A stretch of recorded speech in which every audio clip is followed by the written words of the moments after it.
Hello, my friends. This is Dr. Angelika Christie, and excuse my attire. I just came from a swim in the on the beach or in the ocean, a swim in the ocean, and I want to share something with you. Have you ever wondered why you do things or are striving to do things, and why sometimes you have such difficulties moving forward doing this thing? Well, there are 5 categories of things that are involved in this and allow us to engage in effort or not. And they are nerves, muscles, blood, things in your blood, the heart, and the lungs. So again, it's nerve, muscles, blood, heart, and lungs. But let's talk about neurons and how they work, because in the end, it's all about neurons. So the question is, why do we quit?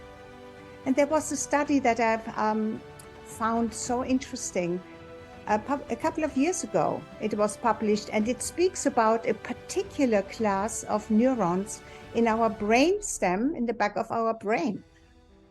They found that if those neurons shut off, we quit. And I'm only bringing this up today because I had that experience today.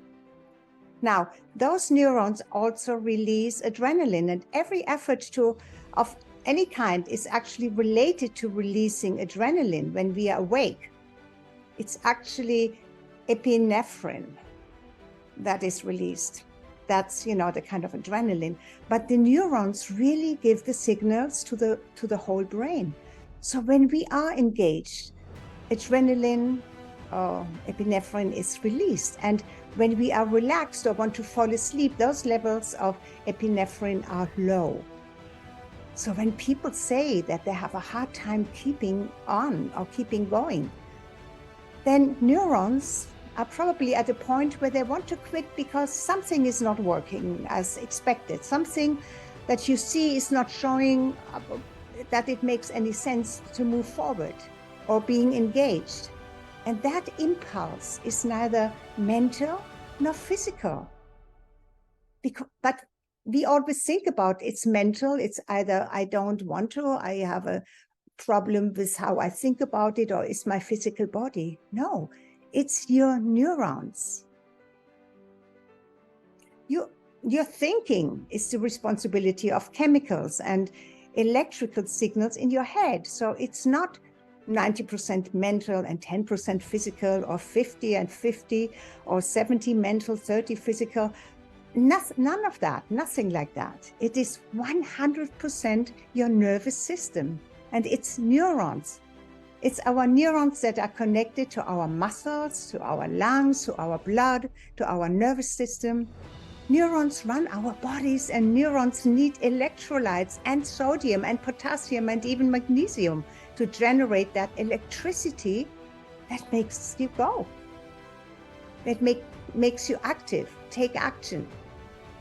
For example, today, when I swam in the ocean, I saw that I was hardly moving forward, in spite of my effort. Because I looked at the beach and I saw the same trees or building that I had not passed. Yet because I'm swimming against the current in the ocean, at a certain time, I had enough. And my nervous system signals that I was finished trying. You see, your neurons tell your adrenals to stop pouring out epinephrine, and so you give up. Giving up a physical exercise is usually not a physical lack or ability. It's not from not available energy, but rapid communication between your ears and those neurons in the back of your brain.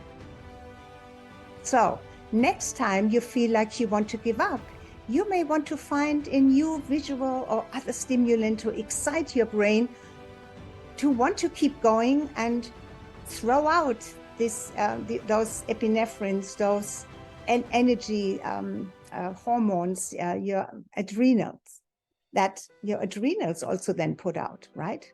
adrenaline. You can tell your body to release adrenaline to have the energy to move forward. Yes, isn't that amazing? So you can look at why you don't move forward from a whole new viewpoint.